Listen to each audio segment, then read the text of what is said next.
Hello all, welcome to प्रेडेजी। My name is Pradyumna और आज हम शुरू करने जा रहे हैं जनरल इंग्लिश का पूरा सिलेबस जो आपकी जूनियर अकाउंटेंट की जो एग्ज़ाम है सितंबर में होने वाली है उसके लिए इम्पोर्टेंट है। साथ ही में ये जो कोर्स है ये पूरा जनरल इंग्लिश का है, मतलब आरपीएससी या आरएसएम एसएसबी की जो भी जितनी भी सारी एग्ज़ाम्स होती हैं जिनमें जनरल इंग्लिश का जो भी सिलेबस आता है वो लगभग लगभग सेम रहता है और ये उन सारी एग्ज़ाम्स के लिए बराबर तरीके से इम्पोर्टेंट है। तो आप जूनियर अकाउंटेंट की तैयारी करने के अलावा अगर पटवारी की भी तैयारी कर रहे हैं या अगर आप आरएएस की भी तैयारी कर रहे हैं या आप साथ में और किसी भी आरपीएससी या आरएसएम एसएसबी की एग्ज़ाम की तैयारी कर रहे हैं तो ये आपके लिए उतना ही इम्पोर्टेंट है। साथ में वीडियो को शुरू करने से पहले मैं आपसे रिक्वेस्ट करूँगा कि आप सभी हमारा टेलीग्राम चैनल जो कि प्रेडिजी वी मेक इट ईजियर है इसको ज्वाइन कर लें लेटेस्ट अपडेट्स के लिए। साथ में आपकी कोई भी क्वेरीज हों, क्वेरीज रहती हैं या डाउट्स रहते हैं या कोई भी आपका क्वेश्चन हो उनको आप पूछ सकते हैं अंग्रेजी इन इंग्लिश @gmail.com पे मेल करके। जो हमने वीडियो सीरीज शुरू की है ये उसकी सेकंड वीडियो है और जैसा कि मैंने आपको पहले ही बता दिया है कि मैं ये वाली बुक रेफ़र कर रहा हूँ, English for administrative services by professor VK Rastogi. और स्पेशली ये जो वीडियोस हैं ये RSMS SSB junior accountant and TRA exam 2022 के लिए बनाई गई हैं अभी। लेकिन ये सारी और भी जितनी भी एग्ज़ाम्स हैं उनके लिए बिल्कुल ज़रूरी हैं। इंग्लिश ग्रामर का ये कोर्स है और ये लगभग 1 से 1.5 महीने चलने वाला है। उसके बाद हम क्वेश्चंस की प्रैक्टिस करने वाले हैं। जनरल इंग्लिश ग्रामर का ये कोर्स करने के बाद जो भी आपकी डिफरेंट एग्ज़ाम्स होती हैं उनके क्वेश्चंस का लेबल लेकर और उनको सबको डिफरेंशिएट करके अलग अलग एग्ज़ाम के लिए अलग अलग क्वेश्चन ईयर हम लेकर आने वाले हैं। तो जनरल इंग्लिश आपको पढ़नी है, पूरा ग्रामर का पोर्शन एक बार में कंप्लीट करना है तो आप ये वाली वीडियोस देखें, आप चाहे किसी भी एग्ज़ाम के लिए तैयारी कर रहे हों। तो चलिए, ये है चैप्टर 2, सेकंड वीडियो है हमारे कोर्स की। और इस कोर्स के पूरा सिलेबस आपके जूनियर अकाउंटेंट के लिए आपको जो बुक्स इंपॉर्टेंट लगती हैं उनके लिए और प्रीवियस ईयर क्वेश्चन पेपर मैंने आपको सॉल्व करवा दिए हैं जो आप पिछली वीडियोस में देख सकते हैं। और वीडियो के डिस्क्रिप्शन में जाके वो वहाँ पे लिंक दी हुई हैं, उनको आप क्लिक करके और उन वीडियोज़ को देख सकते हैं। साथ में मैंने अपनी गूगल ड्राइव की एक लिंक वहाँ पे दी है जहाँ पे जितनी भी इंपॉर्टेंट पीडीएफ्स आपकी अभी इस एग्ज़ाम से रिलेटेड रहेंगी RSMS SSB junior accountant TRA exam 2022 के लिए, वो मैंने वहाँ अपलोड की हैं। आप उन पीडीएफ्स को खोल के देख सकते हैं। वीडियोस देखने के बाद आप उन पीडीएफ से वहाँ पे स्टडीज़ कर सकते हैं। आज हमारा रहेगा चैप्टर 2, तो चलिए बगैर देरी किए हुए चैप्टर सेकंड जो है उसको शुरू करते हैं।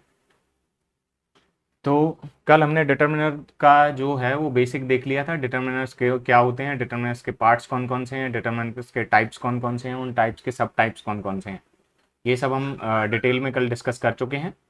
तो डिटर्मिनर्स के यूज़ के बारे में बात करेंगे। डिटर्मिनर में सबसे पहले हम देखेंगे कि आर्टिकल डिटर्मिनर आते हैं। आर्टिकल डिटर्मिनर मतलब वो डिटर्मिनर जो आर्टिकल्स हैं। तो आर्टिकल कौन कौन से होते हैं? पहला है इंडेफिनेट आर्टिकल जो होते हैं ए और एन, ये हम कई बार देख चुके हैं। दूसरा होता है डेफिनेट आर्टिकल, वो होता है द।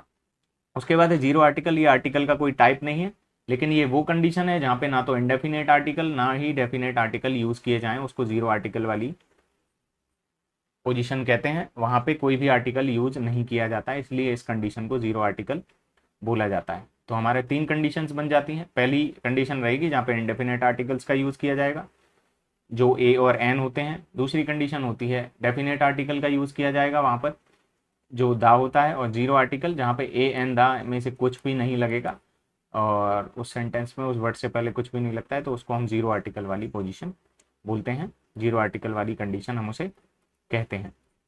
ओके, तो इसी तरीके से हम यूज़ ऑफ डिटर्मिनर्स देखेंगे जिसमें हम पहले ए और एन का यूज़ देखेंगे और फिर ये देखेंगे ए और एन कहाँ यूज़ नहीं किए जाते हैं वो भी हम देखेंगे। उसके बाद हम दा देखेंगे और देखेंगे कि दा का यूज़ कहाँ नहीं किया जाता है, ये दोनों कंडीशन देखेंगे। उसके बाद देखेंगे जीरो आर्टिकल क्या होता है जहाँ पे ए एन और दा में से कोई भी यूज़ नहीं होता है। ओके, चलिए इसको पता करने के लिए हमको बहुत सारी कंडीशंस आएंगी जब हम इसको पढ़ेंगे। यूज को हम देखेंगे तो हमें देखना पड़ेगा कि नाउन्स से पहले ही, हमने पहले ही देख लिया था कि डिटर्मिनर जो होता है वो नाउन से पहले आकर उसके टाइप के बारे में बताता है। अगर जब नाउन की ही टाइप को ये बताने की कोशिश करता है, नाउन को ही अगर ये ड्राइव करता है, तो हमें ये जानना जरूरी है कि नाउन को किस तरीके से डिवाइड किया जाता है। अब नाउन के टाइप्स अलग अलग होते हैं, लेकिन नाउन को दो पार्ट्स में इस तरीके से बांटा जाता है जो हमको यहाँ पे आर्टिकल और डिटर्मिनर पढ़ने में यूज आने वाला है। तो वो जो डिवाइडेशन है वो किस तरीके से होता है, वो होता है काउंटेबल नाउन से और अनकाउंटेबल नाउन से। काउंटेबल वो जिनको गिना जा सके, जिनकी संख्या बताई जा सके, जिनकी गिनती हम कर सकते हैं। दूसरा होगा अनकाउंटेबल, अन लग के इसका अपोजिट हो गया। काउंटेबल मतलब जिनको गिना जा सके, अनकाउंटेबल मतलब जिनको गिना नहीं जा सके, या तो उनको तोल सकते हैं या फिर उसका आइडिया हम लगा सकते हैं कि वो कितना है, ज़्यादा है या कम है, इस तरीके से। तो ये अनकाउंटेबल हो गया। अनकाउंटेबल हमेशा तभी रहेगा जब एक से ज़्यादा कोई चीज़ होगी, तभी अनकाउंटेबल रहेगी, या जिसको टुकड़ों में नहीं बांटा जा सकता, या जिसके पीस नहीं किए जा सकते, या किसी को अगर गिन नहीं पाएंगे, तो वो हमारा अनकाउंटेबल नाउन हो जाता है। तो अनकाउंटेबल नाउन हमेशा ही प्लूरल ही रहेगा एक तरीके से देखा जाए तो, और सिंगुलर और प्लूरल में उसको वैसे डिवाइड नहीं कर सकते। यूज करने पे देखा जाएगा कि डिटर्मिनर उसके सामने कौन सा लगेगा और किस तरीके से उसको यूज करना है। काउंटेबल नाउन जो है, काउंटेबल नाउन को वापस से डिवाइड किया है, सब डिवाइड किया गया है। नाउन के दो पोर्शन हो गए, काउंटेबल नाउन और अनकाउंटेबल नाउन। काउंटेबल जिनको गिना जा सकता है, अनकाउंटेबल जिनको नहीं गिना जा सकता। और काउंटेबल के फिर दो पार्ट आते हैं। काउंटेबल के दो पार्ट हैं हमारे, सिंगुलर और प्लूरल। सिंगुलर वो होगा जो संख्या में एक हो, प्लूरल होते हैं जो संख्या में एक या उससे ज़्यादा होगा, वो प्लूरल होने वाला है। ठीक है, दो या दो से अधिक जो भी रहेगा वो प्लूरल होता है। चलिए, नाउन के हमको सिर्फ इतना देखना था जो हमारे डिटर्मिनर को समझने में हमको मदद करेगा। नेक्स्ट स्लाइड पे देखते हैं use of definite article a और एन। आज जो है हम देखेंगे ए और एन का यूज कैसे करना है, साथ में हम देखेंगे कि ए और एन का यूज कहाँ नहीं करना है। ओके, तो ये दो कंडीशंस हम आज पढ़ने वाले हैं।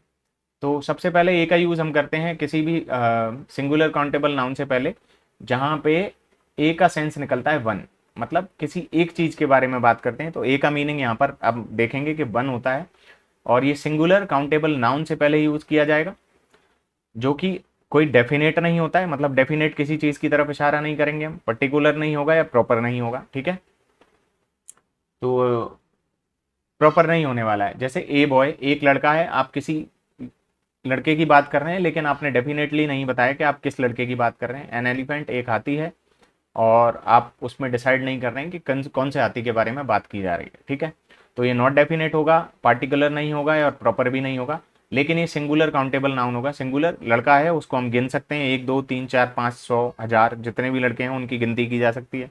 एलिफेंट जो जानवर है उसकी भी गिनती की जा सकती है। तो ए जो यहाँ पे सेंस देगा वो वन का सेंस देगा। ए बॉय मतलब एक लड़का, एन एलिफेंट मतलब एक एलिफेंट। ठीक है, तो ए और एन का ये यूज हो गया, ए का यहाँ पे मीनिंग है वन। नेक्स्ट हम देखेंगे ए का use, before a word beginning with A consonant, या तो कॉन्सोनेंट की आवाज से, वो कॉन्सोनेंट की से चालू होना चाहिए। मतलब ए, ई, आई, ओ, यू, 26 लेटर्स हमारे इंग्लिश में टोटल हैं, जिनमें से ए, ई, आई, ओ, यू हैं, ये वोवल्स होते हैं, इनको वोवल बोलते हैं। VOWEL वोवल बोलते हैं। अगर ये वोवल से शुरू नहीं हो रहा है, पहली कंडीशन, या फिर वोवल से शुरू तो हो रहा हो, लेकिन उसकी जो साउंड है वो वोवल के साउंड जैसे नहीं होनी चाहिए। जैसे सबसे पहले यहाँ देख लेते हैं, ये कॉन्सोनेंट से चालू हो रहा है। कॉन्सोनेंट्स को हम हिंदी में बोलेंगे व्यंजन, और वोवल को हम हिंदी में बोलते हैं स्वर। तो स्वर या स्वर की ध्वनि से चालू होना चाहिए। तो स्वर की ध्वनि से चालू होने पे हम एन लगाते हैं, बाकी टाइम पे ए लगाएंगे। तो ए का हम यूज पढ़ रहे हैं, तो कॉन्सोनेंट व्यंजन की ध्वनि से चालू होना चाहिए या व्यंजन से चालू होना चाहिए। इन व्यंजन और व्यंजन की ध्वनि को आप हिंदी में टेस्ट कर सकते हैं कि हिंदी में अगर वो व्यंजन में आ रहा है तो उसके सामने ए लगेगा, वरना तो एन लगने वाला है। तो एक उस कंडीशन में लगेगा जब कॉन्सोनेंट से चालू हो रहा हो या कॉन्सोनेंट की साउंड से चालू हो रहा हो। ठीक है, तो इनको ऑप्शंस को पढ़ के देखते हैं जो एग्जाम्पल हमें दिए हैं। ए मैन, एक आदमी। ठीक है, तो ए मैन, म है, ये जो व्यंजन है, तो व्यंजन से चालू हो रहा है ये। तो आप सबसे पहले आपको सिर्फ साउंड पे जाना है। लिखा हुआ है एम, एम हमें दिख गया कि कॉन्सोनेंट है, व्यंजन है, लेकिन उसको बोलते टाइम हम कैसे बोल रहे हैं तो उस पर डिपेंड करता है। तो म जब हमने बोला ए मैन, तो ये शब्द मैं से शुरू हो रहा है, मैं व्यंजन होता है, इसलिए इससे पहले ए लगेगा। ये बिल्कुल आसान ट्रिक है, आप हिंदी के स्वर और व्यंजन का पूरे तरीके से ध्यान रखें तो आपके ए और एन आर्टिकल लगाने के लिए जो डिफिकल्टीज अब तक आ रही होंगी वो आसान हो जाएंगी और उसमें आपको परेशानी अब नहीं आएगी। ए चेयर, चेयर च से चालू हो रहा है, च व्यंजन होता है, इसलिए इसके सामने ए लगेगा, इससे पहले ए लगेगा। उसके बाद ए यूजफुल थिंग। अब यू जो है ये हमने अभी अभी देखा कि ये वोवल है, लेकिन वोवल है मतलब स्वर है, लेकिन जब हम यूजफुल जब बोलेंगे तो य की ध्वनि चालू होती है, य से इसकी ध्वनि चालू होगी यूजफुल की, और य जो वर्ड है ये हिंदी में व्यंजन होता है। और अगर हम व्यंजन की ध्वनि से चालू कर रहे हैं, vowel sounded like a consonant, ऐसा वोवल जो कॉन्सोनेंट की तरह साउंड कर रहा है उच्चारण करते समय, वो व्यंजन रहेगा। तो व्यंजन से पहले ए लगेगा, यहाँ पे आपको बहुत अच्छे से समझ में आ गया होगा। ए वन आइड मैन। अब वन जब हम बोलते हैं तो व से चालू करते हैं, वो हिंदी में व्यंजन होता है, और जब व्यंजन रहेगा तो ए उसमें आने वाला है, ए उससे पहले लगता है। कल का हम एक बार रिपीट करते हैं कि कल हमने क्या सीखा था। ए यहाँ पे लगा है, उसके बाद मैन लगा है, मैन यहाँ पे जो है वो नाउन है, और ए जो है ये डिटर्मिनर है या आर्टिकल भी इसे बोलेंगे आप, स्पेसिफिक अगर बोल रहे हैं तो आर्टिकल बोलेंगे। तो यहाँ पे आप देखेंगे कि आर्टिकल जो है या डिटर्मिनर जो है वो नाउन को प्रीसीड करता है, मतलब उससे पहले आ जाता है, ठीक है। तो ये प्रीसीड वर्ड आपको याद रखना है, ऐसे फिलअप में भी आपसे पूछ सकता है वो, जिसका हमने कल बहुत अच्छे से इस पर डिस्कशन किया था। नेक्स्ट अब एन का यूज देखते हैं। बिफोर सिंगल काउंटेबल, सिंगल मतलब पहले तो एक वचन होना चाहिए, काउंटेबल मतलब गिना जाना चाहिए, और नाउन होना चाहिए which begin with initial vowel sound, जो वोवल साउंड से चालू होता है। अब देखिए एन अम्ब्रेला, और मैं आपको हिंदी में यहाँ सबके व्यंजन लिखूंगा जिससे आपको समझ में आए कि एन और ए का उपयोग हम कैसे कर रहे हैं। एन अम्ब्रेला, अम्ब्रेला जब हम बोलेंगे तो अ से चालू होता है, और जब ये अ से चालू हो रहा है तो एन का यूज किया जाएगा। उसके बाद एन एस डी हो। अब कई लोग समझेंगे ये तो एस लिखा हुआ है, एस क्या होता है, व्यंजन होता है, और स जो होता है वो भी व्यंजन है, लेकिन जब हम एस बोलते हैं तो हम ऐसे ही लिखते हैं। एस अगर हमें अलग से लिखना हो, और यहाँ पे सारी चीजें अलग से ही लिखनी है, एस डी और ओ। एस जब लिखेंगे तो एस जो चालू हो रहा है वो हो रहा है ए से, तो इसलिए यहाँ पे एन का यूज किया गया है।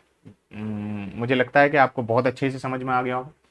अभी इस वाले में आपको बहुत आसानी से अभी समझ में आ गया। एम जब हम एम पी बोलते हैं तो एम बोलते हैं, और ए जो है ये स्वर है, और स्वर से जो भी जिसकी भी वर्ड की शुरुआत होगी उससे पहले एन लगेगा। N honourable man. Honourable honourable नहीं होता है, इसका सही प्रोनाउंसिएशन है वो ऑनरेबल है। तो ओ जो होता है ये भी स्वर में आता है, तो स्वर में अगर आएगा तो ये जो होगा इसका इससे पहले एन लगेगा। उसके बाद एन आर, तो इसको हम इंग्लिश में जब उच्चारण करते हैं तो आर बोलते हैं, आवर नहीं बोलते या हार नहीं बोलते, तो एन आर ये बोलेंगे। एन एक्सरे, एक्सरे भी जब हम लिखते समय बात करेंगे तो एक्स से चालू होता है और ए से चालू होगा जो कि स्वर है, तो इसलिए इससे पहले एन लगेगा। एन हिस्टोरिकल नोवेल और ए या एन होटल, तो ये दो वर्ड हैं, ये दो वर्ड आपको याद कर लेने हैं, रट लेने हैं, इसका कोई और शॉर्टकट नहीं है। तो पहला वर्ड है हमारा हिस्टोरिकल, HISTORICAL, पहला हो गया हिस्टोरिकल। दूसरा हमारा हो गया होटल, HOTEL। तो इसको आप एक्सेप्शन लेके चलें कि हिस्टोरिकल और होटल जो वर्ड हैं इन दोनों से पहले ए या एन में से आप जो भी लगाएंगे वो दोनों ही करेक्ट रहने वाले हैं, ठीक है। ये हमारा एन का यूज हो गया, ए का यूज भी हमने ऊपर देखा। अभी आगे देखते हैं ए और एन के साथ में यूज किस किस का तरीके से होते हैं। आपने साउंड वाला जो नियम है वो सब में लगने वाला है। अब आप साउंड का नियम जो था वो हो गया, उसके बाद अब किस तरीके से और जो रूल हैं वो तो रहेंगे, लेकिन बेसिक नियम जो हमारे थे साउंड के वो आपको एकदम तरीके से याद रखने हैं कि साउंड के नियम ये होते हैं। व्यंजन की ध्वनि से चालू होता है तो ए लगेगा, और स्वर की ध्वनि से चालू होता है तो एन लगेगा। इन नियमों में को ध्यान में रखते हुए आगे के जितने भी रूल्स हैं वो उनमें वो बेसिक नियम तो लगेंगे ही, साथ में जो एक्स्ट्रा जो नियम बता रहा हूँ वो नियम लगने हैं, और बेसिक रूल जो है वो तो साथ में चलेगा ही। मतलब ए कब यूज करना है, एन कब यूज करना है, ये आपको डिसाइड करना है साउंड से, और किस तरीके से वोवल या कॉन्सोनेंट से चालू हुआ है, स्वर या व्यंजन से चालू हुआ है, ये आपको डिसाइड करना है। उसके बाद आगे जो नियम है उसमें आपको देखना है कि इसमें ए या एन दोनों में से कुछ लगने वाला है या भी नहीं, या फिर दा लगेगा या कोई भी आर्टिकल नहीं लगेगा। तो ए और एन कब कब लगेंगे इस वाली कंडीशन पे अब हम बात करने वाले हैं। बेसिक जो रूल्स हैं स्वर और व्यंजन वाले, वो तो आपके यहाँ पे फॉलो होंगे ही। ओके, तो before a singular countable noun, singular countable noun के से पहले यूज होगा ए या एन। कब कब होगा? जब it is mention for the first time, जब उसकी पहली बार बात की जा रही है। जब किसी भी चीज की पहली बार बात की जाती है तो ये तय रहता है कि हमें पता नहीं होता है किस चीज के बारे में बात हो रही है, बाद में हम उसको जान जाते हैं, और यही दा का नियम है, उसको हम आगे पढ़ेंगे। तो पहली बार अगर किसी भी चीज का उपयोग कर रहे हैं, किसी भी नाउन का प्रयोग कर रहे हैं, नाउन फ्रेज का उपयोग कर रहे हैं, तो उससे पहले, उस वर्ड से पहले सबसे पहले ए या एन आएगा, और ए और एन में से आपको क्या यूज करना है वो आप देख लेंगे। एन रिप्रेजेंट्स, और साथ में पहली बार आ रहा हो एक तो यूज, और साथ में क्या होना चाहिए? रिप्रेजेंट्स नो पर्टिकुलर पर्सन और थिंग, किसी भी स्पेशल के बारे में बात नहीं करेगा। जैसे कुत्ते के बारे में बात करेंगे तो सारे कुत्तों के बारे में बात करेंगे, या स्पेसिफिक कुत्ते के बारे में बात नहीं करेंगे। जैसे आपका कोई पेट डॉग है, उसका आपने नाम रख रखा है, आप उसकी तरफ इशारा कर रहे हैं तो वहां पे दा लगेगा, ठीक है। या अगर नाम आप उसका यूज कर रहे हैं तो नो आर्टिकल लगता है। लेकिन जब हम जनरली बात कर रहे हैं, किसी पर्टिकुलर के बारे में बात नहीं करेंगे, तब जो है ए और एन का उपयोग किया जाएगा। अब ये कैसे यूज होगा? A horse is an animal, जब हम बात कर रहे हैं, एक घोड़ा जो होता है वो एक जानवर है, ठीक है। और अब यहाँ पे देखिए एन जो है, तो ये एनिमल, एनिमल, एनिमल से यहाँ से चालू होगा तो इससे पहले एन लग जाएगा, ये यहाँ पे आपको समझ में आ गया। लेकिन यहाँ पे जिस एग्जाम्पल की बात कर रहे हैं वो हमारा ये वाला है, ए हॉर्स, एक घोड़ा जो होता है। अब आप पर्टिकुलरली किसी एक घोड़े के बारे में बात नहीं कर रहे हैं, कोई भी घोड़ा होगा वो एक जानवर होगा, इस तरीके से ऐसा बोला गया है यहाँ पे। तो पर्टिकुलर नहीं है, ना तो पर्टिकुलर पर्सन है या थिंग है, ना एनिमल है, ठीक है। उसके बाद आई सी ए गर्ल, मैंने एक लड़की देखी, तो आप पर्टिकुलर लड़की की बात नहीं कर रहे हैं, लड़की के बारे में बता रहे हैं कि एक लड़की देखी थी, ठीक है। सामने वाला उसको जानता नहीं है और उसने पहली बार उसके बारे में सुना है, और वो पर्टिकुलर के बारे में बात हम नहीं कर रहे हैं। उसके बाद ए कैट कॉट ए माउस, एक बिल्ली थी, उसने एक माउस को पकड़ लिया। तो स्पेशली हम किसी के बारे में बात नहीं कर रहे हैं, कोई भी बिल्ली हो सकती है, कोई भी चूहा हो सकता है, उस बिल्ली ने उस चूहे को पकड़ लिया, इसलिए ए कैट कॉट ए माउस, ये इसका एग्जाम्पल रहेगा। तो याद रखें, सिंगुलर काउंटेबल नाउन होना चाहिए, सिंगुलर मतलब एक वचन होना चाहिए, काउंटेबल मतलब गिना जा सके, नाउन तो होना ही चाहिए, नाउन से पहले ही डिटर्मिनर यूज किए जाएंगे। दूसरी कंडीशन है, पहली बार उसको यूज किया जाना चाहिए, मतलब पहली बार आप उस चीज के बारे में सुन रहे हैं। तीसरी कंडीशन ये कि आप, वो कोई भी पर्टिकुलर पर्सन और थिंग नहीं होना चाहिए, ठीक है, मतलब किसी का नाम नहीं होना चाहिए, या स्पेशली किसी की तरफ आप इशारा नहीं कर रहे हो तब, ठीक है। उसके बाद ए और एन का, उसके आगे का use, before singular countable noun. अब जब भी मैं एस सी एन बोलूं, सिंगुलर काउंटेबल नाउन, एक वचन, काउंटेबल गिना जा सकता है, नाउन मतलब नाउन है ही, संज्ञा है। तो एस सी एन जब भी आप उपयोग करूं, मैं इसके आगे कहाँ कहीं भी उपयोग करूंगा तो आप उसको समझ जाएं कि सिंगुलर काउंटेबल नाउन है। पीसीएन कहीं पे अगर मैं लिखने की कोशिश करूं तो आप देख लेना कि ये प्लूरल काउंटेबल नाउन है, बाकी तो मैं साथ में बोलूंगा ही, लेकिन फिर भी अगर मैं नहीं बोलता हूं और शॉर्ट में इसको बोलता हूं एससीएन या पीसीएन, तो आपको समझ में आ जाना चाहिए कि सिंगुलर काउंटेबल नाउन और प्लूरल काउंटेबल नाउन की बात कर रहे हैं, ठीक है। आगे, before SCN which is use an example of A class, अगर उसको एग्जाम्पल लिया गया है किसी क्लास के बारे में, क्लास मतलब पूर्ण जाति के बारे, जाति का एग्जाम्पल उसको माना गया है, तो a horse has a tell, तो कोई भी घोड़ा होगा उसके पूंछ तो होती है, ठीक है। तो किसी भी घोड़े के बारे में बात कर रहे हैं, घोड़े की पूरी प्रजाति के बारे में बात की जा रही है कि एक जो घोड़ा होता है उसके पूंछ होती है। उसके बाद आ गया a horse is very useful, एक जो घोड़ा होता है वो बहुत उपयोगी जानवर होता है, ठीक है, वो बहुत उपयोगी होता है। उसके बाद है an elephant is a huge animal, एक जो हाथी होता है वो ह्यूज एनिमल होता है, वो काफी बड़ा एनिमल होता है। यूज की शुरुआत हम आधे ह से करेंगे, इसलिए यहाँ पे इसका ए का यूज किया गया है, मैंने यहाँ पे इसीलिए ये वाले एग्जाम्पल भी इसमें शामिल किए हैं। टेल जो होगा, टेल मतलब पूछ, टे से चालू होता है, टे से चालू होगा तो यहाँ पे भी ए लगेगा, तो इस तरीके से ये रहेगा। आप ये एग्जाम्पल एक बार पढ़ लें। मैं 1 मिनट का ब्रेक ले रहा हूँ, प्लीज़ वेट करें।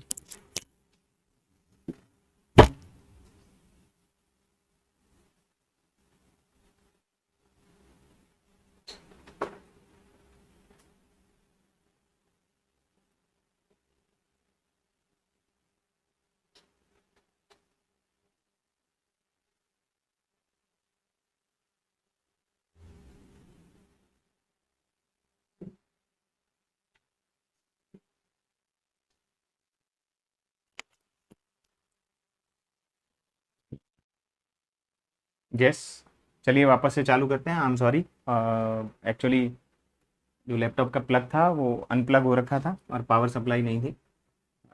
चलिए वापस से चालू करते हैं। नेक्स्ट, ए और N with a noun complement includes name of profession. तो नाउन का कंप्लीमेंट होना चाहिए, मतलब नाउन के बारे में बता रहा है, नाउन के बारे में उसकी विशेषता बताएगा, उसके बारे में कुछ कहेगा, नाउन के बारे में कुछ कहेगा, तो उसको नाउन कंप्लीमेंट बोलेंगे हम। इंक्लूड नेम्स ऑफ प्रोफेशंस, तो कोई भी आपके जो काम हो, ठीक है, उसको भी इसमें शामिल किया गया है, आप क्या काम करते हैं उसको इसमें शामिल किया गया है। अभी आप देखिए, ही इज अ लेक्चरर, तो लेक्चरर कौन है, ही है, तो ये नाउन कंप्लीमेंट हो गया, लेक्चरर जो होगा। Dayal is an IAS, Dayal एक आईएएस है, इसलिए दयाल को आईएएस बताया गया है, मतलब वो उसका नाउन कंप्लीमेंट हो गया, और ये दोनों इसके प्रोफेशन हो गए। Neetu is a good girl, Neetu जो है एक अच्छी लड़की है, तो नीतू एक गुड गर्ल है, ठीक है, तो नीतू के बारे में बताया है, इसलिए उसका नाउन कॉम्प्लीमेंट गुड गर्ल जो है वो नीतू का नाउन कॉम्प्लीमेंट है। इट इज़ ए टेबल, यह एक टेबल है, तो यह जो है टेबल का नाउन कॉम्प्लीमेंट है, तो इस तरीके से ऐसा रहेगा। ओके, नाउ अब हम देखते हैं कि नाउन कॉम्प्लीमेंट में ए और एन का यूज़ कैसे करना है, तो वो कहाँ पे वो यूज़ किया जाएगा। तो नाउन कॉम्प्लीमेंट आपको समझ में आ गया, जब किसी उसके बारे में बात कर रहे हैं, वह जो है वो एक लेक्चरर है, तो ए इससे लेक्चरर से पहले जो होगा वो ए आ जाएगा। दयाल है वो एक आईएएस है, तो आईएएस से पहले एन आ जाएगा। आईएएस से पहले एन क्यों आएगा, क्योंकि आ से चालू हुआ है आई, तो आ जो है पहली ध्वनि जो निकली वो आ निकली, इसलिए एन का यूज करेंगे। उसके बाद है Neetu is a good girl, Neetu है एक अच्छी लड़की है, नीतू का नाउन कॉम्प्लीमेंट गुड गर्ल हो गया। इट का नाउन कॉम्प्लीमेंट टेबल हो गया, तो एक हमने यहाँ पे यूज किया है, तो ए और एन का यूज यहाँ पे इस तरीके से किया जाएगा कि नाउन कॉम्प्लीमेंट होना चाहिए, इंक्लूड्स नेम ऑफ प्रोफेशन, ठीक है, इस तरीके से यूज करना है। नेक्स्ट स्लाइड में देखते हैं क्या है। नेक्स्ट है ए और एन का यूज कैसे करना है। अब ये कुछ वर्ड्स हैं, ये आपको याद रखने हैं, जैसे अभी कुछ वर्ड्स बताए थे एक दो वर्ड्स, वैसे ही इसको भी याद रखना है आपको। ए कोल्ड, कोल्ड से पहले ये लगेगा। ए हेडेक, हेडेक मतलब सर में जब दर्द होता है। ए पेन एक दर्द। ए नॉइज आवाज। ए लाफ हंसी। ए पिटी दया की भावना, ठीक है, पिटी मतलब दया की भावना होती है, ठीक है, किसी पे दया करते हैं। नेक्स्ट, उसके बाद एक कोल्ड ठंड लग जाती है, तो इन सब के एग्जाम्पल हैं। Raman had a headache yesterday. उसके बाद है he has caught a cold. Manish was in a hurry, और what a pity he has failed, वो फेल हो गया। It's a pity that she miss the train, ये बहुत दुख की बात है कि उसकी ट्रेन छूट गई, तो इस तरीके से ये हो गया। नेक्स्ट, नेक्स्ट हम देखते हैं ए और an before certain numerical expressions, कुछ न्यूमेरिकल एक्सप्रेशंस हैं उनके लिए इसको यूज करना है। ए डजन, ठीक है, ए डजन एक दर्जन के लिए इसको यूज करना है। Half a dozen, half a dozen के लिए इसको यूज करना है। ए ग्रॉस, ग्रॉस का मतलब होता है 144, मतलब 12 गुना 12, ठीक है, 12 12 के 12 लोट होंगे, मतलब 12 डजन की बारे में हम बात कर रहे हैं, ठीक है। यहाँ पे इस चीज को आप याद रख सकते हैं, ग्रॉस मतलब ये हो गया। ए स्कोर, स्कोर का मतलब होता है कोई 20 का ग्रुप अगर बना हुआ है तो ये। ए 100, ए 1000, a million, a lot of, a great deal of, a great many of, तो ये वर्ड्स आपको याद रखने हैं। इसके कौन कौन से वर्ड हैं, a dozen, half a dozen, a gross 144, a score 20, a 100, ठीक है। उसके बाद आ गया a 1000, a million, a lot of, a great deal of और ए ग्रेट मैनी, ठीक है, फॉर सर्टेन न्यूमेरिकल एक्सप्रेशंस, ये हमारा हो गया। उसके बाद हम देखते हैं ए और एन का और यूज देखते हैं कहाँ कहाँ यूज किया जाता है। इन एक्सक्लेमेशंस बिगनिंग विद वॉट, वॉट से अगर एक्सक्लेमेटरी साइन ये होता है विस्मयादिबोधक चिन्ह जिसे हम हिंदी में बोलते हैं, ये अगर सेंटेंस में आ जाए और वॉट से वो चालू हो रहा है तो वहां पे ए लगता है। व्हाट ए टेरिबल सीन, कितना भयानक दृश्य है, तो ए यहाँ पे यूज किया जाएगा। व्हाट ए ब्यूटीफुल बर्ड, कितना सुंदर पक्षी है, तो यहाँ पे ए का यूज करेंगे हम ब्यूटीफुल से पहले, ठीक है। और ये पूरा नाउन फ्रेज होता है complete, beautiful scene, beautiful bird, easy lesson, इस तरीके से। तो व्हाट एन इजी लेसन, तो व्हाट एन कितना आसान सा लेसन है, तो एन इजी, इजी के बारे में ई जो हम लिखेंगे तो ये जो है स्वर का साउंड है, इसलिए यहाँ पे एन का यूज किया गया है। लेकिन अब दूसरी चीज आपको ध्यान रखनी है, यहाँ पे आपने देखा होगा ए और एन हमेशा आपको पता है सिंगुलर काउंटेबल नाउन से पहले ही यूज किए जाते हैं, तो यहाँ पे सिंगुलर हैं ये सारी चीजें, इसलिए यहाँ पे ए और एन का यूज किया गया है। लेकिन अगर हम आंखों के बारे में बात कर रहे हैं तो दो आंखों के बारे में बात कर रहे हैं, तो यहाँ पे ए या एन नहीं लगेगा, तो दा भी नहीं लगेगा, कुछ भी नहीं लगेगा, ठीक है। तो कुछ भी नहीं लगने वाला है, तो what beautiful eyes, what grand ideas, what sweet music, ठीक है। तो इस तरीके से रहेगा।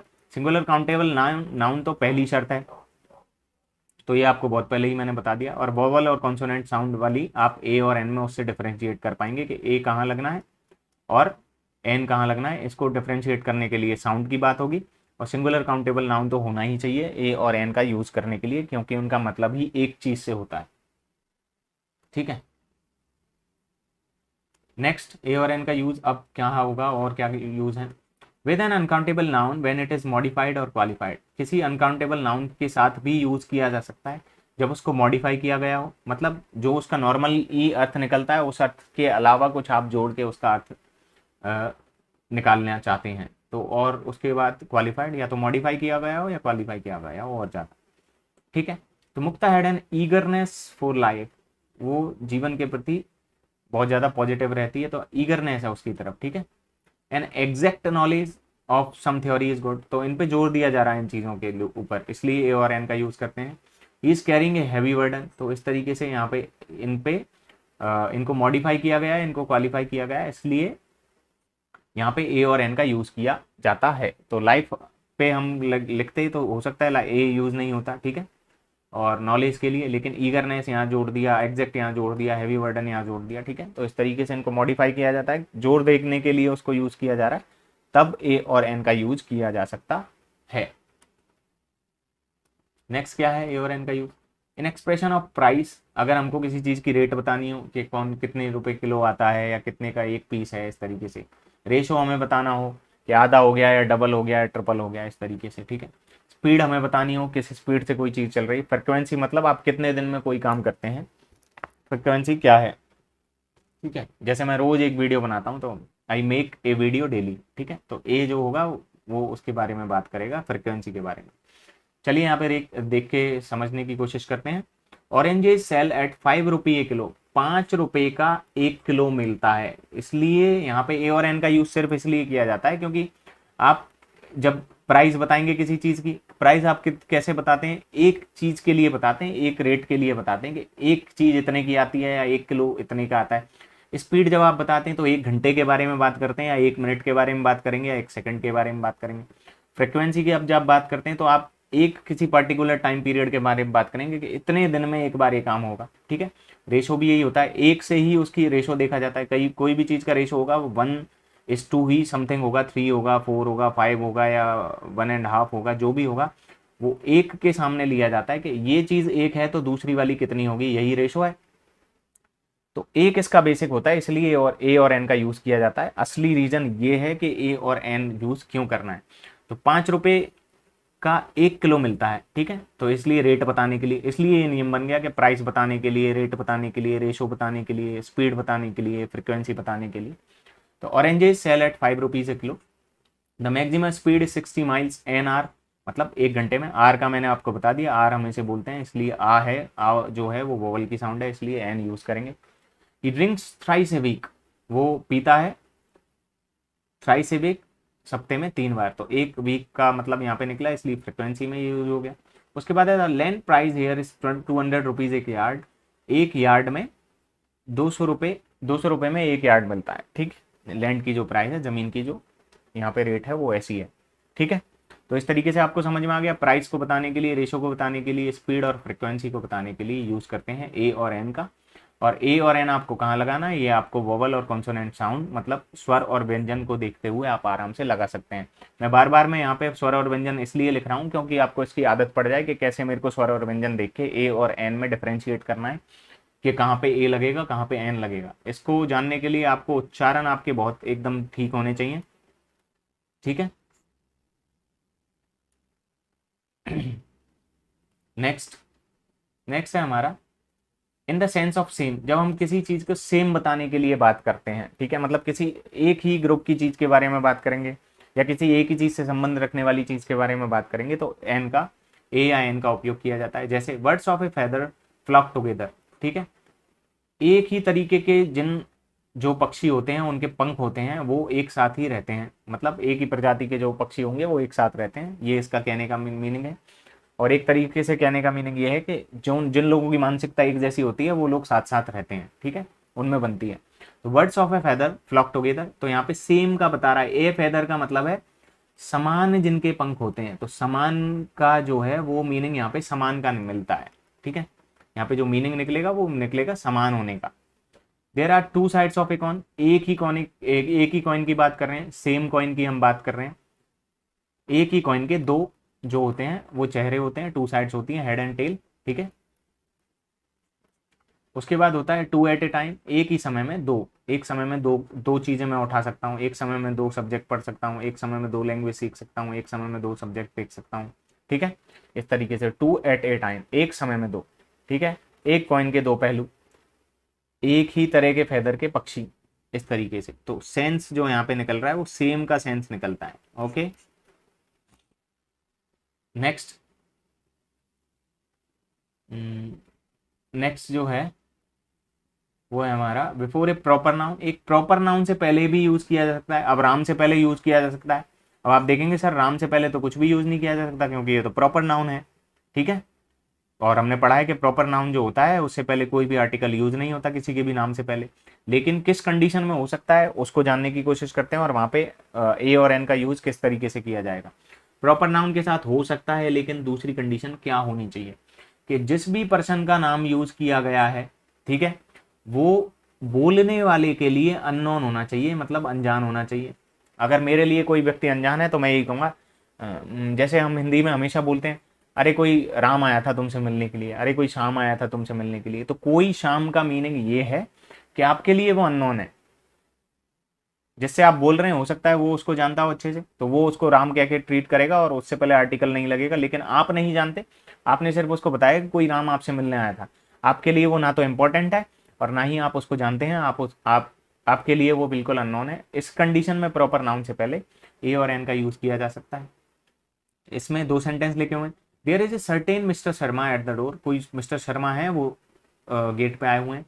ए mister Ram wants to see you, ठीक है, एक मिस्टर रमन है वो आपको देखना चाहते हैं, वो आपसे मिलना चाहते हैं। अभी इन ये जो दो सेंटेंस हैं में इसमें आपको एक कंडीशन बताया हूँ कि ये जो वर्ड आप देख रहे हैं यहाँ पे सर्टेन, सर्टेन का यूज कब किया जाता है? सर्टेन का यूज तब किया जाता है कि बोलने वाला जो हो उसके लिए उसकी कोई वैल्यू भी ना हो, ठीक है, समझ रहे हैं, वो उसको इंपॉर्टेंट नहीं समझता हो, उस कंडीशन में वो सर्टेन का यूज हम वहां पे करते हैं। आपको लगता है कि वैल्यू है लेकिन आप उसको सिर्फ जानते नहीं है, मतलब अननोन है, ठीक है, मतलब अननोन भी है और आपको उसकी वैल्यू नहीं है, मतलब आपको नहीं लगता वो इंपॉर्टेंट आदमी है। तो अननोन है और वैल्यू भी नहीं है, तो आपको करना है सर्टेन का यूज, आप उसमें कर सकते हैं, ये आपकी इच्छा है, आप करना चाहें तो कर सकते हैं, नहीं करना चाहें तो नहीं कर सकते हैं। ये आपकी नॉलेज बढ़ाने के लिए मैंने आपको बताया। दूसरा है a mister Raman wants to see you, यहाँ पे कोई आपसे मिलना है, वो अननोन तो है बताने वाले के लिए, लेकिन उसको लगता है कि कोई आपसे मिलने आया है तो वो इंपॉर्टेंट तो है, तो वैल्यूबल तो है, तो अननोन होगा और वैल्यूबल भी होगा, तो ए का सिर्फ यूज करेंगे। और आपको लगता है कि वो इंपॉर्टेंट नहीं है तो आप वहां पे सर्टेन का यूज कर सकते हैं, ठीक है, ये आपकी इच्छा पे। ए और एन इसमें है before the name of a famous person in the sense of one life, ठीक है, किसी फेमस पर्सन जैसे गांधी जी के बारे में बात करेंगे, ठीक है, तो किसी फेमस पर्सन के नाम से पहले भी यूज किया जा सकता है, लेकिन कब लिया जाएगा? जब आप किसी की तुलना उससे कर रहे हैं, आप किसी को गांधी जी जैसा बता रहे हैं, ठीक है, उस कंडीशन में ऐसे इस तरीके से उनके पहले नाम से पहले, क्योंकि उसकी हम जो क्वालिटीज हैं उसको देखते हुए उसको बताते हैं कि ये तो गांधी जी के जैसा है बिल्कुल। कोई आदमी है वो अहिंसावादी है तो हम ये कहेंगे कि ये जो आदमी है ये गांधी जी है, तो हम ये नहीं कहेंगे उससे, कहने का अर्थ ये नहीं कि ये तो गांधी है, मतलब उसने गांधी का मुखौटा पहन लिया वो गांधी जी बन गया, नहीं। उसके कहने का मीनिंग ये है कि ये इस आदमी की जितनी भी क्वालिटीज हैं वो गांधी जी के जैसी हैं, तो हम इसको गांधी बोल सकते हैं इस तरीके से, ठीक है। कोई औरत है, शी इज ए सावित्री, वो सावित्री है, मतलब पतिव्रता जो पत्नी होती है उसके बारे में बात किया जा रहा है। जब गांधी जी की हम बात करेंगे तो अहिंसा जो है वो उसके मीनिंग में साथ में जुड़ जाती है। सावित्री जी के बारे में जब हम बात करेंगे तो पतिव्रता पत्नी के बारे में नाम जुड़ जाता है। तो इसीलिए गांधी और सावित्री जो हैं किसी आदमी को नहीं, किसी क्वालिटी को यहाँ पे दर्शाएंगे, इसलिए इनको इनसे पहले ए का यूज किया जाएगा। तो किसी भी फेमस पर्सन के नाम से पहले अगर सेंस इस तरीके से निकल रहा है कि उसकी क्वालिटीज को मैच करने के लिए दूसरे आदमी से उसको कंपेयर कर रहे हैं, ठीक है, दूसरे आदमी को गांधी जी बता रहे हैं या सावित्री जी बता रहे हैं, उस कंडीशन में किसी भी महान आदमी का नाम अगर लिया जा रहा है तो ए या एन का यूज किया जा सकता है, ठीक है। नेक्स्ट जो है वो क्या यूज है वो देखते हैं। नेक्स्ट है बिफोर फ्यू और little, A use in A positive sense. ये हम बात करेंगे बहुत डिटेल में बाद में। 3 वर्ड होते हैं, जैसे फ्यू हमको यूज करना है तो फ्यू को यूज करने के 3 तरीके हैं, फ्यू, ए फ्यू, और तीसरा है द फ्यू, ठीक है।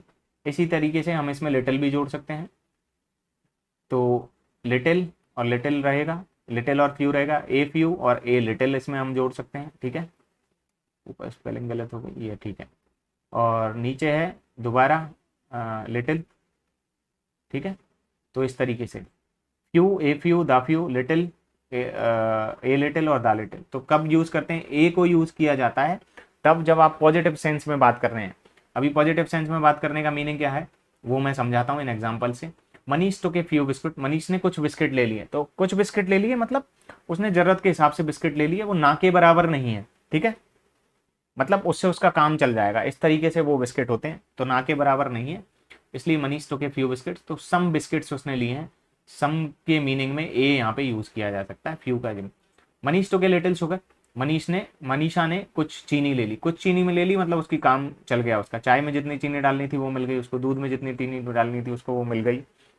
तो वहां पे वो पॉजिटिव सेंस बताता है, पॉजिटिव जब भी सेंस बताएगा तब ए और एन का यूज आप, ए का यूज आप करेंगे फ्यू और लिटिल से पहले, ओके डन। और फ्यू और द फ्यू का यूज मैं आपको बता दूंगा, लेकिन फिर भी शॉर्ट में मैं आपको बता देता हूँ। फ्यू का यूज हम तब करते हैं, सिर्फ फ्यू का, जब ए एन दा कुछ भी नहीं लगेगा, वो उस कंडीशन में करते हैं कि नेगेटिव है। जैसे यहाँ पे अगर लिखा होता Manisha took the little sugar, took little sugar, सिर्फ लिटिल शुगर लिख रहा है, ए एन दा कुछ भी नहीं लग रहा उससे पहले, तो इसका मीनिंग है उसने शुगर तो ले ली हो लेकिन उसका काम नहीं चला, चाय में जितनी चीनी डालनी थी उसको मिली नहीं, ठीक है। दा कब लगेगा, जब आपके पास जितनी भी चीज है वो आपने पूरी की पूरी यूज कर ली। जैसे मेरे को चाय में चीनी डालनी है, ठीक है, और मेरे पास चीनी है, जैसे आप समझ लीजिए 2 स्पून मेरे पास चीनी है, 2 चम्मच मेरे पास चीनी है, और मैंने वो पूरी डाल ली। अब वो कम पड़ती है तो कम पड़े, ज़्यादा पड़ जाती है तो ज़्यादा पड़े, बराबर रह जाती है तो बराबर रह जाए, लेकिन जितनी भी चीनी मेरे पास थी मैंने पूरी की पूरी यूज़ कर ली। इस कंडीशन में दा का यूज़ करते हैं कि जितनी भी चीज़ आपके पास है आपने उसको यूज़ कर लिया, आप उसके पूरे के बारे में बात कर रहे हैं, ठीक है। नेक्स्ट ए एन का और use with certain uncountable noun, कुछ अनकाउंटेबल नाउन है उनके साथ यूज किया जा सकता है। Noun referring to human emotions, human emotions से जुड़े होने चाहिए और मेंटल एक्टिविटी से related.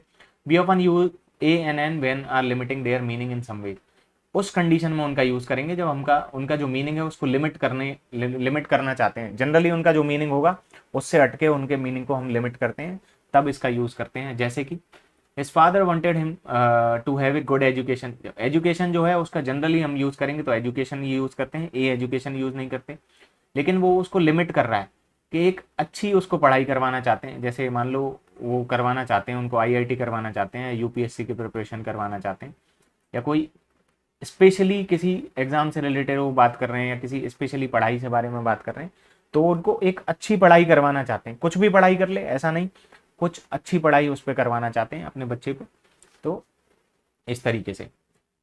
She has a deep understanding of adult behaviour, adult behaviour की उसको डीप अंडरस्टैंडिंग है। अब यहाँ पे देखो लिमिट की जा रही है चीजें।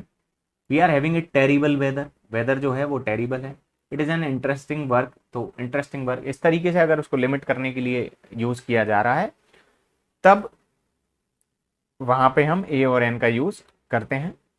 आई होप आपको समझ में आ गया होगा अच्छे से। अगर आपको किसी भी पॉइंट पे कहीं भी लगता है कि आपको समझ में नहीं आ रहा है, आप हमको कमेंट सेक्शन में कर सकते हैं, कमेंट करें, मैं उनके जवाब देने की पूरी पूरी कोशिश करूंगा, टाइमली मैं आपको जवाब दूंगा। दूसरा, आप हमें ईमेल भी कर सकते हैं, जो आपको स्लाइड ये जो स्लाइड चल रही थी उसमें सबसे पहले वीडियो के स्टार्टिंग में आपको दिख जाएगा, या वीडियो के एंड में भी आपको दिख जाएगा, ठीक है। या यूट्यूब के अबाउट सेक्शन में जाके आप हमारा ईमेल जो एड्रेस है वो आप वहाँ से ले सकते हैं और उस पर अपनी क्वेश्चन क्वेरीज भेज सकते हैं। इसके बाद है ए और एन। अब तक हमने देखा कि ए और एन का यूज़ कहाँ कहाँ करना है, ठीक है। अब हम देखेंगे ए और एन का यूज़ कहाँ पे नहीं करना है, कहाँ पे नहीं करना है। ओके, तो before uncountable and plural noun, तो सीधी सी बात है, सबसे पहले यूज कहाँ करना है, सिंगुलर काउंटेबल नाउन से पहले यूज करना है। सिंगुलर को प्लूरल में बदल दो, ठीक है, काउंटेबल को अनकाउंटेबल में बदल दो, ठीक है। तो यहाँ पे यूज नहीं करना है, सीधी सी बात है, तो इसमें कुछ रॉकेट साइंस नहीं है। सिंगुलर की जगह अगर प्लूरल हो जाए और काउंटेबल की जगह अनकाउंटेबल हो जाए तो वहाँ पे उसका यूज़ नहीं करेंगे। जैसे काउज हो गया, ए काउ गिव्स मिल्क होता तो बिल्कुल यहाँ पे काम चल जाता, लेकिन काउज है, ये प्लूरल हो गया, यहाँ पे नहीं करेंगे use. Gold is a costly metal, तो गोल्ड जो है ये अनकाउंटेबल होता है, गोल्ड को हम टुकड़ों में नहीं तोड़ सकते, ऐसे नहीं बोल सकते एक सोना ले आया मैं, दो सोना ले आया, ठीक है, उसको तौल के हिसाब से आप बताते हैं। डॉग्स आप एनिमल, डॉग्स को गिन तो सकते हैं, लेकिन यहाँ पे इन्होंने प्लूरल यूज़ किया है, इसलिए यहाँ पे आप ए और एन का यूज़ नहीं करेंगे। Okay, done. नेक्स्ट जो है हमारा, नेक्स्ट ए और एन का यूज़ कहाँ नहीं होगा वो हम देखने की कोशिश करते हैं। Before uncountable noun such as, कौन कौन से नाउन है इनको आप रिपीट कर लें, याद कर लें, मैं 2 बार इनको बोलूँगा, मेरे साथ में आप याद कर लें, चाहे तो आप वीडियो को पॉज कर लें और इसे कहीं पेन पेपर से कहीं पे लिख लें। ओके, तो पहला है ग्लास, वुड, ये वुड नहीं होता है, ठीक है, हाँ, ओके, ये ग्लास है, वुड है। उसके बाद है आयरन, आयरन नहीं होता है, इसको आयन हम बोलते हैं, आयन, ठीक है। Stone, paper, gold, cloth, milk. Cloth की जब हम बात कर रहे हैं तो कपड़े का जो मटेरियल होता है, ठीक है, मतलब जिससे कपड़ा बनेगा, जैसे आप समझ लीजिए थान का कपड़ा, आप थान समझते होंगे, कपड़े की जो थान होती है जो सिला हुआ नहीं है, उस कंडीशन में, अगर उस कंडीशन में बात की जाए तो आपको क्लोथ बोलते हैं। तब जब आप क्लोथ बोल रहे हैं उस सेंस में आप क्लोथ बोलेंगे तो ए और एन का यूज नहीं किया जाएगा, ठीक है। मिल्क, टी, ग्रास और कॉर्न, इन सब के आगे ए और एन का यूज नहीं किया जाएगा। मैं वापस रिपीट कर देता हूं आपके सामने, glass, would, iron, stone, paper, gold, cloth, milk, T, grass और कॉर्न, इस तरीके से ये चलेगा। नेक्स्ट जो है वो क्या है, ए और एन का यूज कहाँ कहाँ नहीं होना है वो हम देखते हैं वापस। Before certain nouns which are considered uncountable in English, ऐसे नाउन जो इनको हिंदी में अब आप भले ही काउंटेबल मानते हो, अंग्रेजी में उनको अनकाउंटेबल मानते हैं, हिंदी में आप उनको काउंटेबल मानते हैं, इसके कोई मतलब नहीं निकलता। इंग्लिश में अगर उनको अनकाउंटेबल मानते हैं, ऐसे कुछ हैं वर्ड्स, उनसे पहले ए और एन का यूज़ नहीं किया जाएगा। तो देखिए क्या क्या है, पहला है एडवाइस, इंफॉर्मेशन, न्यूज़, बैगेज और लगेज। आप मेरे को एक चीज़ बताइए, कमेंट सेक्शन में इसका जवाब देने की कोशिश करना प्लीज़। एडवाइस और ADVISE, इन दोनों के बीच में क्या फ़र्क है, ठीक है, ये बताने की मुझे कोशिश करें आप, काफ़ी अच्छा रहेगा आप अगर ऐसा करते हैं तो। एडवाइस, इंफॉर्मेशन, न्यूज़, बैगेज और लगेज, इस तरीके से, ठीक है। दूसरे कौन कौन से वर्ड हैं, some, a little, a piece of, a lot of, तो इनसे पहले भी नहीं लगेगा, ठीक है। तो a lot of luggage, luggage जो है अनकाउंटेबल होता है, तो लॉट ऑफ का अगर यूज़ कर रहे हैं उससे पहले तो ए लगेगा, वरना तो नहीं लगेगा, ठीक है। आप सिर्फ लगेज लिखते, I have luggage with me, ठीक है, तो ए लगेज उसमें नहीं आएगा, ठीक है। He has got some information, he has got a some information जो होगा वो बिल्कुल यहाँ पे गलत हो जाएगा। तो इस तरीके से ये सब रहा। आज हमने क्या देखा, आज हमने देखा है ए और एन का यूज़ कहाँ करना है, इसके अलावा हमने देखा ए और एन का यूज़ कहाँ नहीं करना है। कुछ वर्ड्स थे उनके हमने प्रोनाउंसिएशन समझने की कोशिश की, क्या प्रोनाउंसिएशन होता है। कुछ वर्ड्स थे उनकी डिटेल्स में हमने बात की कि डिटेल में किस तरीके के वो वर्ड्स हैं, इस सब के बारे में बताया। बाकी हमने हर रूल बहुत अच्छे से पढ़ा है। और साथ में कल हमने पढ़ लिया था डिटर्मिनर क्या होते हैं, डिटर्मिनर का पार्ट होते हैं ए एंड द, ये भी जो आर्टिकल हैं, आर्टिकल हम सबसे पहले अब पढ़ रहे हैं। तो ये हमारा रही आज हमारी थी सेकंड वीडियो। इसी तरीके से लगातार वीडियो आती रहेंगे, आप निश्चिंत रहें।